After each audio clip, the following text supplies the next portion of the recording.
qu'est-ce que je veux bien vouloir dire, étant donné que je ne suis pas au 5e arrondissement et parmi les panélistes. Je vais aborder un aspect qui est géré de manière technique et directe par un département ministériel. Mais cette question étant très préoccupante, et par rapport à ma modeste expérience, je vais devoir dire quelque chose. Il s'agit d'un point lié à l'habitat. Il y a un des frères qui a posé la question tout à l'heure de savoir quelle est la stratégie qui est mise en place et notamment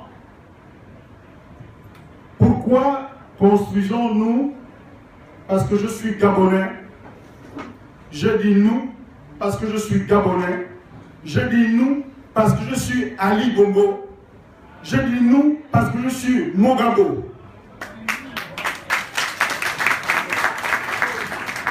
Pourquoi construisons-nous des espèces d'HLM au lieu de continuer à donner des espaces à ras-terre, des espaces que les uns et les autres doivent aménager? D'abord, je pense que même sans être dans les secrets, je pense qu'il y a une logique, c'est qu'on ne réinvente pas la roue. Quand le président Ali Bongo Ondimba décide que le Gabon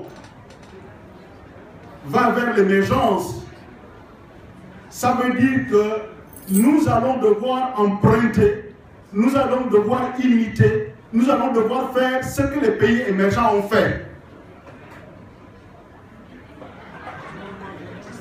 Il est question de réaménager les différentes zones.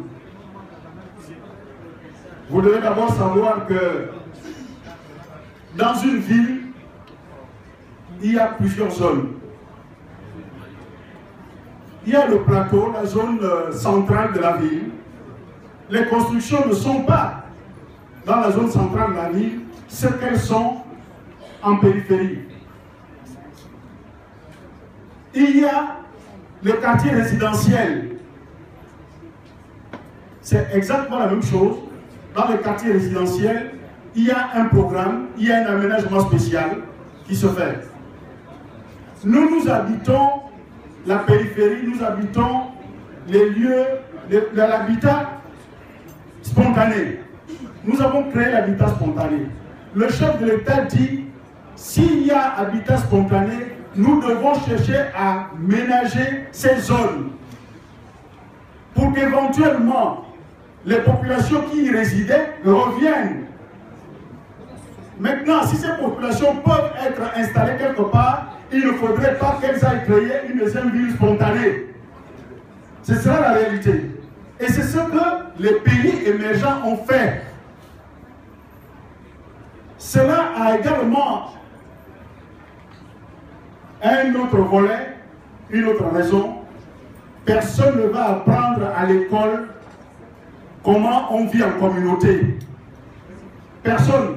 Je ne sais pas si ceux qui sont là sont allés et on leur a dit on va vous faire un cours de vie en communauté dans une ville. La vie en communauté, elle est également spontanée. Ça veut dire que l'habitat, l'État vous donne l'habitat et vous impose le comportement par rapport à cet habitat. L'État vous impose un comportement. Le comportement dans les HLM n'est pas le comportement des maisons d'habitat spontané. Les HLM également ont cet avantage de rassembler les populations à un même endroit. Et sur le plan financier, sur le plan coût, je pense que cela coûte nettement moins cher au lieu d'aménager des grands espaces qu'on va donner à des gens qui n'ont pas pour le moment financièrement la capacité d'investir tel que cela est voulu dans cette zone. Donc je pense que si le président a mis en place ce programme, il y a des populations qui sont à déplacer. Hier, j'ai suivi les explications données par le ministre de l'Habitat avec beaucoup d'éloquence. Je pense que les réponses nous ont été données hier. Le président a un programme de relogement. Il y a un programme qui permet d'indemniser ceux qui sont délogés. Mais il n'y a pas de programme de construction des zones spontanées. Voilà ce que je voulais dire par rapport à ce point qui concerne notamment la partie construction simple. Elle paraît simple, mais ce n'est pas évident. Je vous remercie.